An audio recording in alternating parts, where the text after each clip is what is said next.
nobody can touch me because I would get blacklisted for that. The persona in the front that we put forward into the universe. You'd be standing and Hi, I'm Gabi. Because I will miss that aspect. something else. Yeah. You're people, you're not creatures. I'm so sorry.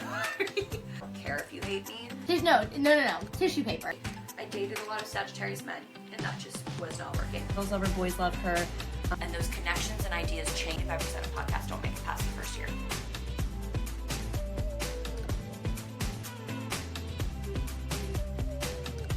Hi, I'm Gabi, and welcome back to the Z-List Celebrities. It is our last month of 2023, which is just wild to me. I am so not ready for 2024, but I'm excited. I know we just finished off wedding season, which talked about all of the things wedding-wise that I'm doing professionally and personally. My wedding is in January. I will still have a season in January. It'll be all in health and wellness in that industry. So still expect that even through the wedding chaos. I'll probably do another wedding month coming shortly after that, just because I know you guys are going to have a lot of questions post-weddings, and I'm going to have a lot of information to give. But what we're doing this month is kind of a little hodgepodge, but it's going to be really on spirituality, astrology, which is highly requested by you guys, but also a breakdown of finances, goal building, things like that entering into the new year. We have some really epic guests that I'm super excited about, so we're going to do that as well. But today I really want to talk about transparency within my finances and what I do, because a lot of what I do online, I get questions all the time of how do I work for myself? How am I self-employed? How do I, stay afloat? So we're going to break all of that down. I'm going to give you a heads up too. If you're watching, I am missing 2 nails, so ignore that.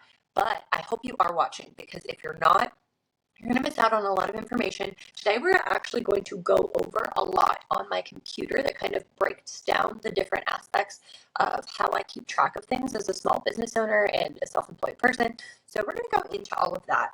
But let's start off, honestly, with those of you who have been around forever know that I had a goal this year of 100K. That was my goal, not a net, but just at least a profit of 100K. I did not reach my goal. So let's talk through that. Let's talk through mental health wise being okay with not reaching your goals and not getting discouraged, because I think that was a huge thing for me. I've learned that I have to pivot for next year on how to reach that goal. The goal is not something that just goes away at the end of the year. It'll continue on in 2024. I did fall short of it. I'm still proud of the things I did accomplish, and knowing that, I had a wedding that I was planning for, which is a full-time job, shifts in kind of what dynamic I wanted to do. It was a pivotal year, and also I feel like the industry is changing, and developing to those changes as well has been kind of chaotic. So being able to kind of start navigating that and then adjust for next year is really important.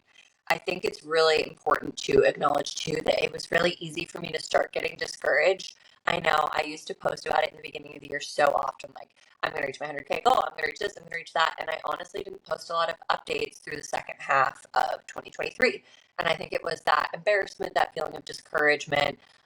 So a thing that I'm leaning into more so is my astrology side and my journaling side. And why I think those things are important when it comes to my goal achieving is I do strongly believe in, like, my belief system of manifestation and those goals having to be repeated constantly. So whether it be verbally repeating them to yourself out loud, or whether it be having that conversation with a partner and, like, encouraging each other to keep repeating that goal as if that goal already exists. I think the big key about manifestation that people miss is it's not like just talking about it. It's talking about it as if it's already in existence. I have 100K in my bank account.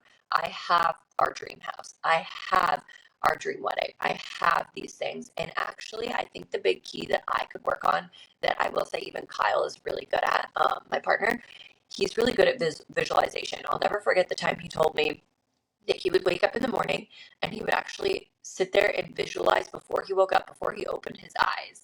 He would sit there and visualize, and he'd walk through our dream house. He would go to one bedroom and then he'd walk to another, and he could vividly see the house. And I thought that was so cool. And I've really carried that into other aspects of my life and that visualization piece. So journaling really helps with that visualization. Wow, we're going to use a lot of big words today that are going to be a mouthful for me. But that visualization is definitely something that journaling helps me personally with, because I kind of write it out and then I'm able to sit there and, like, kind of put pictures to my words. So figuring out how that looks, figuring out how I get that bank account number up, visualizing those thoughts. I also think it's really important to lean into astrology. And this goes more to relationships and as you develop different kinds of avenues to create wealth and income with other people. So creating wealth does not come by itself.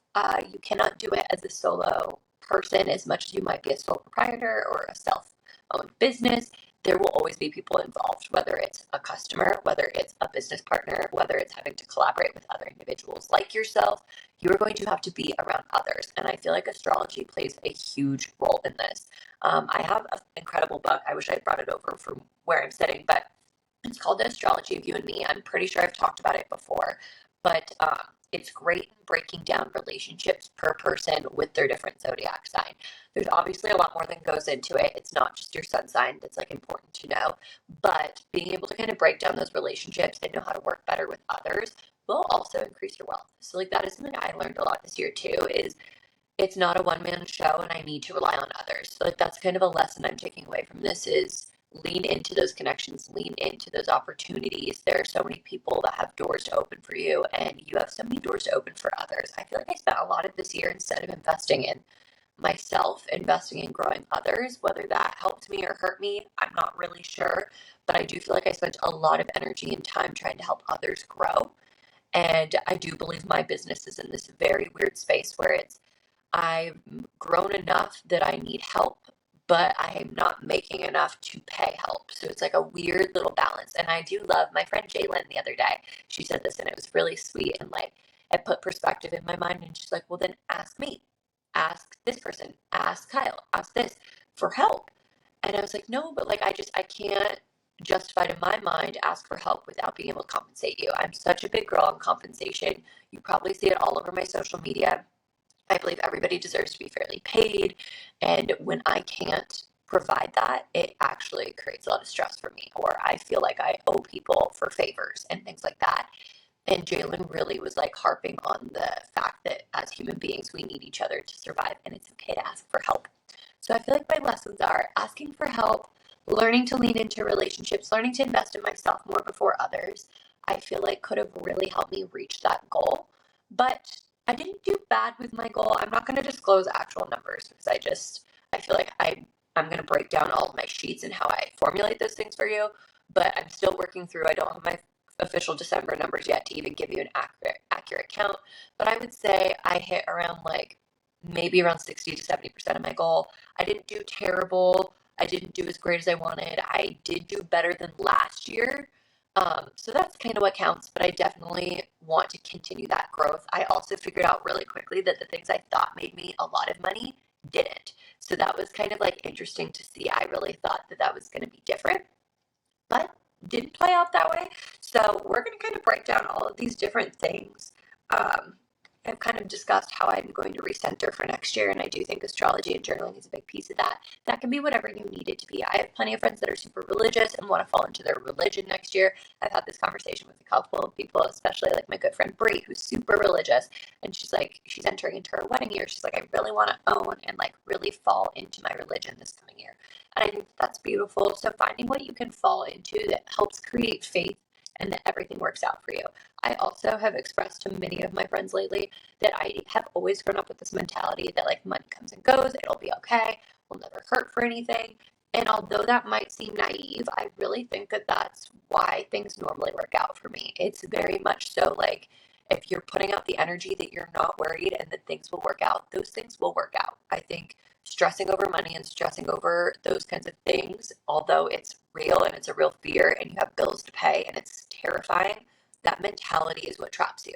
So breaking free from that, I think, is going to be very key for everybody's 2024. I don't think 2024 is going to be easy financially. I've, in a non-businessy way, because I'm not a business analyst or market analyst or a business professional per se, I will say from just what I've gathered, my industry, my friends' industries, I don't think next year is going to be easy. Our housing market is telling us that it's not going to be very easy. I think we are very unfortunate that we've been left in a generation of cleaning up so much damage. And I do think that politics next year will come into play. So I'm very curious to see how it all works out. But don't be discouraged going into 2024. You have this opportunity to create wealth. You have this opportunity to hustle. So let's kind of dive into how you can do that for the coming next year and how I kind of strategize things as a small business. So this is great if you're thinking about starting a side hustle, you work for yourself, you want to start a small business, you just want to keep track of your finances better. And by no means a financial advisor.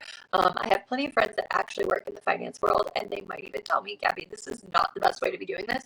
But this is how I've done it now since, if I'm looking at my chart, which I will be showing you guys all of my charts, I've been doing my tracking this way since 2020. And then last year is when I officially made like my goal sheet. So I'll kind of break that down for you and what that looks like. But we're going to walk into just kind of the breakdown of all said things that I thought was going to make money and then didn't turn out to make money, which is kind of wild that a lot of the things I really had the highest hopes for were the ones that didn't pan out. So we're going to do that first. I think actually let's break down the income and expenses sheet first. So I have a sheet that I use all year round. I update it pretty much weekly where I write in my income and my expenses. And then I kind of total it out for the year. So I'm hoping, let's see if you can see here. Yes. Okay. So you can see kind of in here. You see on that first part, we have the month up on top. So I'm going to do my best. I honestly probably could be doing this better. I might even insert slides here on YouTube. But up top, we have January. It says January, it says the date, and then I have payments received, products, expenses, and reimbursement. Those are all big pieces of my industry per se. So if you don't feel like you're doing reimbursements or you're not receiving free product, then don't do those categories. But basically have the categories broken out exactly how you need them for the year.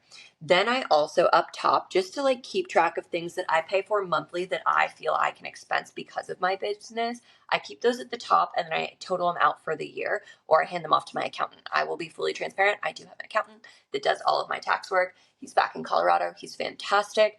But I do require that help in that sense because I don't know really how to file taxes. It's not my expertise. I want to leave that to the tax people, but I do have to keep track of all of this so that he can accurately figure out what to do with my stuff. So up top, because I work from home, this is considered my home office, so I can expense a lot that's within the house. These are little workarounds that your accountant might agree with or might disagree with, so definitely advise a professional. But for me, I expense my phone bill because I work off of my phone. I expense my Wi-Fi because I need my computer to work. I could, if I wanted to, and I haven't decided if I'm going to start, but I could probably expense my electrical because I'm using it in the house while I'm working. And I could probably expense some of my rent. Like that will change, obviously, when we're looking to buy in 2024. So when we do buy our house in 2024, you know, the positive manifesting. When we buy our house in 2024, I don't know if I'll be able to expense my mortgage. I'll have to talk to my accountant about that, but that is something that is an option. So I have those at the top. That's like my top stuff that I expense. You can also, if you go to work, expense your gas. If you have to drive around, like for photo shoots, sometimes I'll expense my gas, or if I have to pay for parking somewhere, I'll expense my gas if it's a work meeting. If you're buying, so this is more niche to the social media girlies, which I feel like that's who's my listener. So I'm going to gear a lot of this towards you guys. If you are trying to side hustle Instagram, if you're trying to grow an online presence, you're going to start having to expensify things as you get paid partnerships. So a big one is that you can expensify basically any meal you go out and take pictures of or any outfit you take a picture of. If you buy an outfit and you take a picture in it, it's an expense because it's contributing to your business. So expensing your shopping, expensing your, let's say you're a health and wellness girly and you're filming videos of your grocery hauls, your groceries are now an expense. So keeping that in mind, basically anything in life can be an expense if you're using it for work. Influencers have the ability to expense a lot more because we put all of our life online. So like if I bought that couch from Dwell, shout out Dwell, if I bought that couch and then decided to post a whole video on it, that could be an expense. So just keep those little things in mind. It's kind of hard to get into the mindset to know that, but if you are updating your sheet weekly and you're watching your spending, you'll remember to put those in. So that would go under the expense category right there. The other thing that I have on the side that you might have seen is like I have Marry Me Tampa Bay, which I work for. Any clients I'll put up top. So I deleted a lot of my clients just for personal reasons, but I have each client broken down on the side there, and then I have labels that say date, payment, and expense. So let's say Marry Me Tampa Bay, I decide to go to the Swell event, which is coming up actually next week. If I have to pay for parking and if I have to pay for gas, I can expensify those things. So that doesn't come out of my employer's pocket. It doesn't come out of them. It's all taxable. So it's basically what I'm going to get back in money and taxes. So that's kind of how I keep track of how I'm being paid as well. It's just kind of a record for me. I know employers will also keep records themselves, but I think it's important because then you can add in your expenses for that week and everything like that. So I keep all of this on my income and expense sheet. And you'll see I have all the way back to 2020 on here, but this is my 2023. So let's say, for example, we put in a payment received of $400.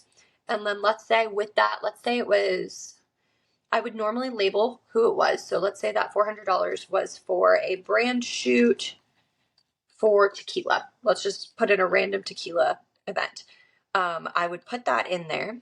And then I would add in that I also received free product because they sent me some tequila bottles. So I would add out the total of how much those tequila bottles were. So let's say they were $50 in tequila. And then I would put the expenses. So let's say I bought some limes to kind of go in the product shot. Let's say I hired a model for the photos and her fee was like $100. Let's leave it at that. Limes and models. So let's say I spent $5 on limes and $100 on the model. $105 is my expense. Now, let's say, and this is where my reimbursement comes in. Let's say instead of them sending me the bottles of tequila, I had to go buy them and they were $50. Tequila reimbursement would be $50 because then they would then send me the reimbursement for the tequila. So that's kind of how I would break it down. It then ends up looking like this in there. Now, I would go through the whole month of January. I'll add in some more fake costs. Let's do like $200 for a photo shoot. I did no product, and then there was gas at $5, so on, so on. Then from there, at the end of the month, what I do is I total it out. So the total in dollars, which is down here at the bottom, you'll see the total in dollars. That is going to be the total of whatever your payments received were. So if I have the 400 and the 200, let's call that 800. And then let's say you have plus the total value. I had the $50 in tequila. That's going to be $850. Now your total in money under expenses would be the 105 and the $5, which would be 110. From there, you would subtract the total money, not value, and the total money from expenses, and your net would be 790. And also, if I get math wrong, guys, just let me know. Actually, 790, that's not correct. It would be 690. I'm a mess. Yes, I don't do math. That's why everything is a calculator. So down there, and you'll see that I have it in green. I have it in green as long as I have net more, like it's a net gain. So if it were below zero, if I lost money, I put it in green. I've only had a couple of months where I've done that, and it's usually because I expensed so much. This can be good tax-wise, but it can also be bad, and that's something that we would have to really get with an accountant. I should have an accountant guest. Maybe that'll be something I do in the future. It's a finance discussion, but there's pros and cons to everything. If you're expensifying everything and you're making it look like you're not making much money, you're getting a big tax refund, which is great because you're getting money back instead of paying money to the government. But if you do that too often, it also makes it look as if you're not making any money. This can affect if you want to buy a house, can affect your credit lines. I think it can affect quite a bit. And that's something that I can't really dive into, but there's pros and cons. So if this is a side hustle and you're trying to really not pay much in taxes on it yet, I think expensing more, the better. For me, this is my full-time income, so I do like to be in that green. I don't like to be in the red, but I still like to have enough expenses that it justifies and makes sense that I'm getting money back in my taxes. So that's how I would do it. I do it monthly, so we break down January, February, March, April, May, June, July, August, September, October, November, December, and then at the end, I might add up all of that just to see, and this is just tracking my influencer costs. I put influencers in there. I sometimes will put photo shoots in there and events. It's like big payments. and then all of my clients are separate. So I would add all of it together, see what my total is for the year that I net, and I would go from there. So that's kind of how I break down my income and expenses. And like I said, I think I'm going to put slides in here for you guys to really see it. I might even create a template for you guys that you can purchase, so you can just easy peasy just have that template, plug and play. But yeah, that's kind of how I do my income and expenses. Now let's break into and talk about how I actually goal plan, because that's a whole different ballgame.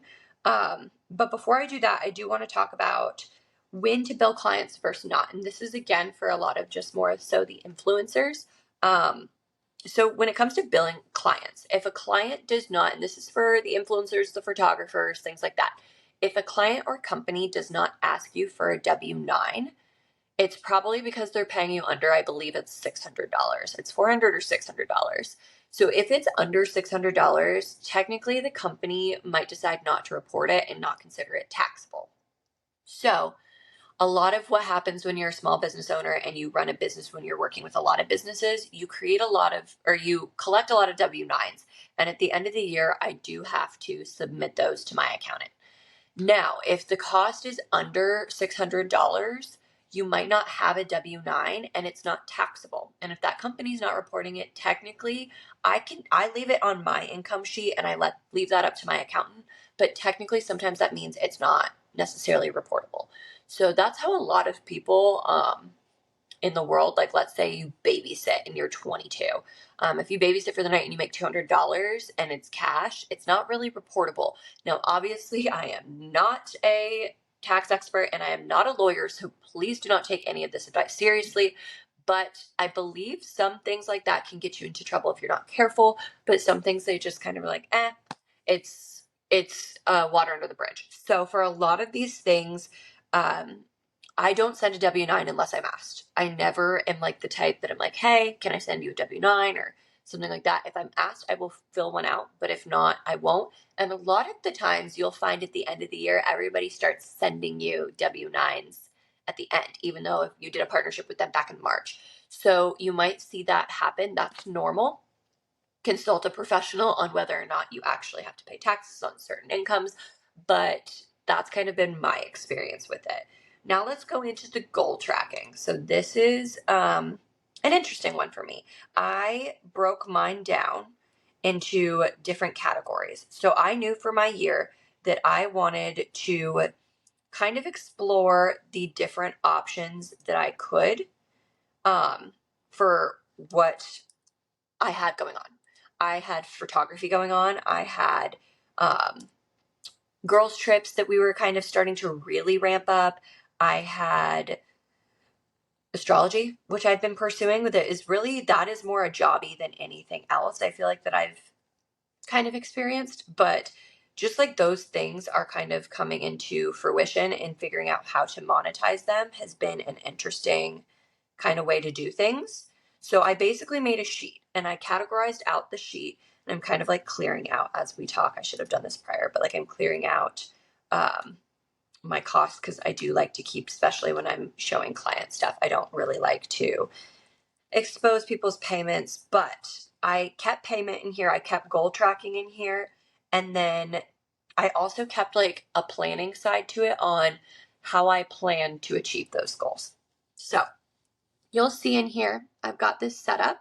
And then at the bottom, I have photo, trips, influencer in my podcast, events, Marry Me Tampa Bay, and I also include all other clients in Marry Me Tampa Bay. It's just labeled Marry Me Tampa Bay because that's a client that you guys all know I work for. And then astrology, and then my planning doc. So let's go over photo first. Photo is one that I actually did not fully reach my goal. And I was surprised. I thought that was going to be my biggest breadwinner, and it did well for me, and I made really good money off of it, but it was not what I thought it was going to be. So I had a goal, and I will actually show you cost on this one. I had a goal of $51,000. So I have at the top what I made, and this is like my roundup because the year's pretty much over. But so I have my official what I made, and it's in red currently because I did not reach that goal. And then what I do put there is the percentage of the goal that I did make.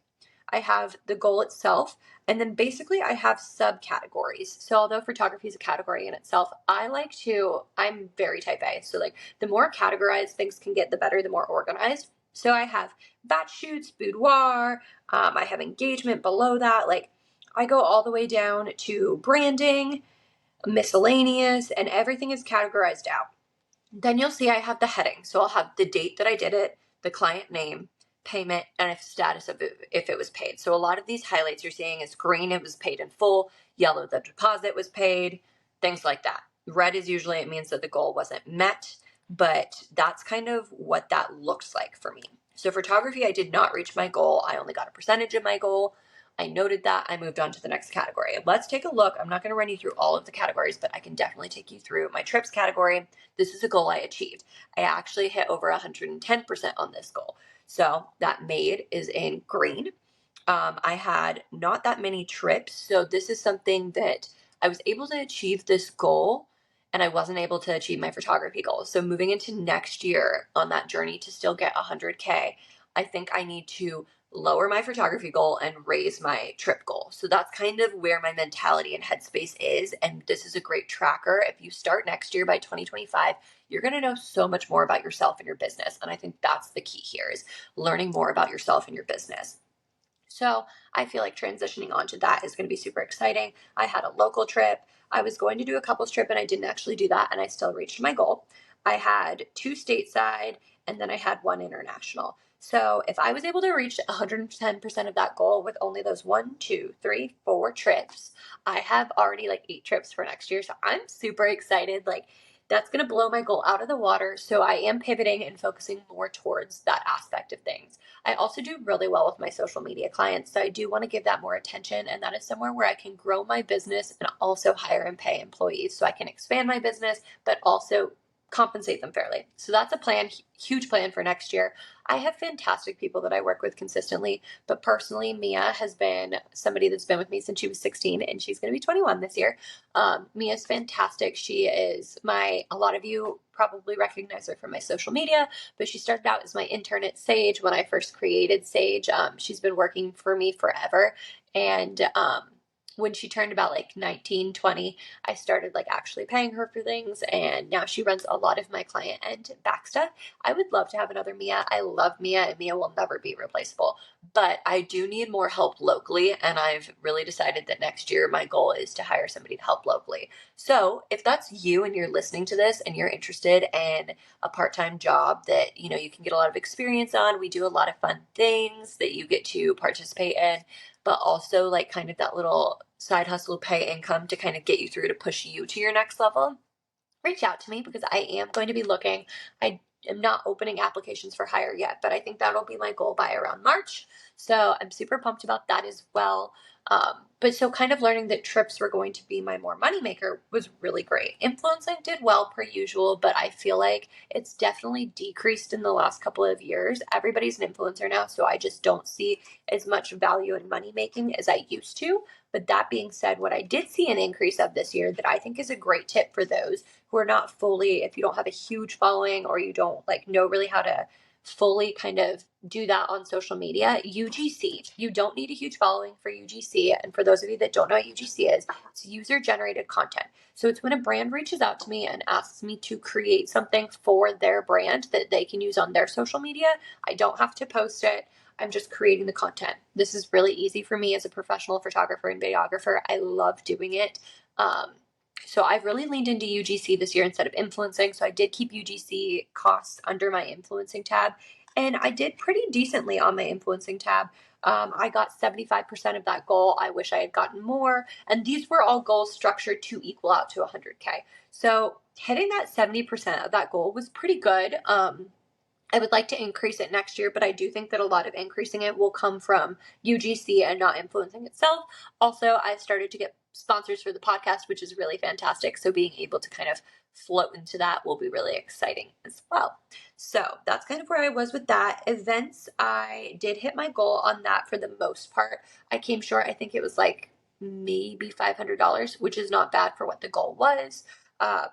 I did learn though that I kind of want to lean out of that a little bit and focus more on the girls' trips since I do feel they're more profitable. So I will still be doing events next year, but I'm going to strategize how to make them more profitable slash successful for the people that I involve, because a lot of the times I'm involving small businesses and also still making them fun and engaging for you guys out there. So that's kind of the shifts that I've made. Astrology really just, I had a high lofty goal for it, and it really is just a side hustle hobby. Like, I really enjoyed it. I made a couple bucks off of it. It was fun. I did a lot of parties at the later half of this year, and I even have one in January. So it's not that it's like slowing down. It's just still something so new and people don't really understand it.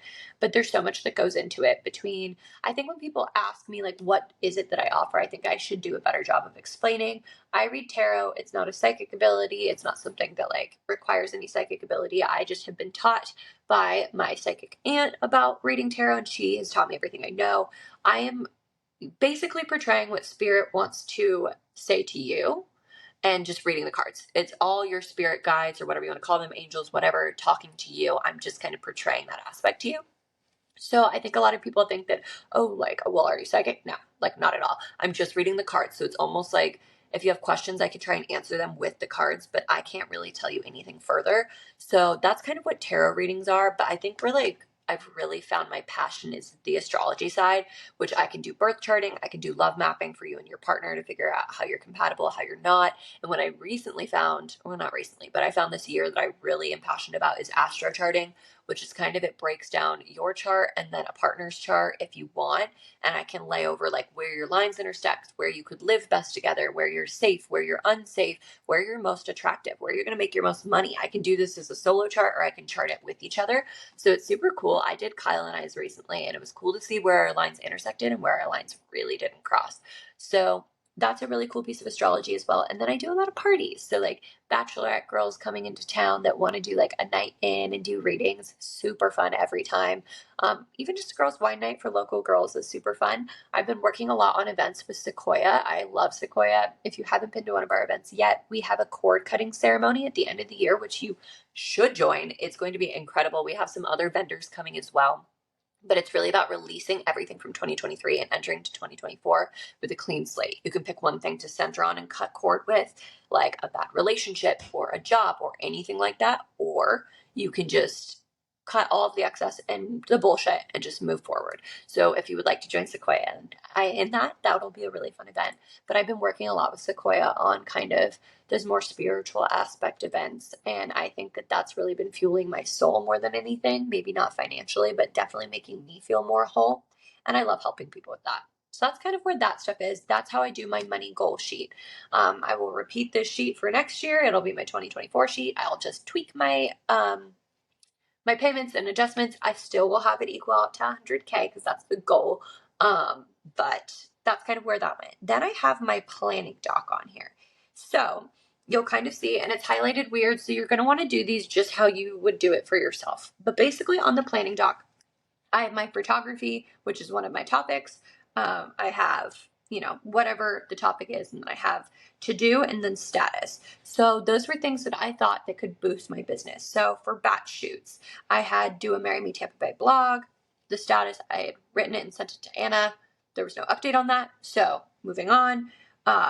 One reel a month I felt would help my bachelorette business. So dedicating and prioritizing at least one reel a month to bachelorette content on my photography page, boudoir, a Marry Me Tampa Bay blog, or 2 like reels a month, maybe putting money behind an ad around Christmas and Valentine's Day because those are huge boudoir months for me, just things like that. So this is just a way for you to kind of make plans, and those plans can look however you want them to, but I think anything along the lines that's like a way that'll help you develop the goal. So whether it's, hey, I'm going to put $5 of ad spend behind this reel because I know it's really good and I think it'll help me book another batch shoot, or hey, I'm going to, like, for example, for influencing, I'm going to reach out to 6 brands in this niche and I'm going to make this month all about this niche.